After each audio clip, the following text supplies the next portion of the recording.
ధనుర్రాశి వారి ఫలితాలను గనక పరిశీలించుకుంటే సప్తమ గురుడు మంచి అభివృద్ధిలో ముందంజలో ఉన్నాడు. అలాగే అర్ధాష్టమ శని ప్రభావం వలన కొంత చిన్న చిన్న అనారోగ్య సమస్యలు అయితే ఉంటాయి. ముందుగానే మీరు వాటి పట్ల జాగ్రత్తలు తీసుకోండి. శనికి నూనె పోయడం, శనివారాలు ఆంజనేయ స్వామి గుడిని కానీ దుర్గాదేవిని కానీ ఏదైనా దేవాలయాలకు వెళ్ళి ప్రదక్షిణలు చేసుకోవడం అనేది మంచిది. భూ సంబంధ వ్యవహారాల అన్నింటిలోనూ కూడా మంచి ముందంజలో ఉంటారు. ఏ వ్యవహారంలో అయినా సరే సోదర సోదరీమణుల సఖ్యతతోటి ముందంజలో ఉంటూ ఉంటారు. చాలా సంతోషంగా ఉంటారు. ఆరోగ్యాన్ని మాత్రం మరలి చెప్తున్నానండి, జాగ్రత్తగా చూసుకోండి. ఏ పని కూడా చేయాలనిపించదు. సామాన్య ధనలాభం ఉంటుంది. ప్రభుత్వ అధికారులను కలుస్తూ ఉంటారు, బంధుమిత్రులతో కలుస్తారు.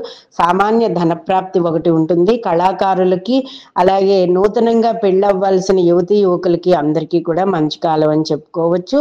అలాగే షేర్ మార్కెట్ వ్యవహారాల్లో చాలా జాగ్రత్తగా ఉండండి. ప్రయాణాల్లో జాగ్రత్తలు తీసుకోండి. ఈ రాశి వారందరూ కూడా దత్తాత్రేయ ఆరాధన, సుందరకాండ పారాయణ, దుర్గాదేవి ఆరాధన చేసుకోవడం, దేవాలయానికి వెళ్ళి ప్రదక్షిణలు చేసుకోవడం అనేది మంచిది.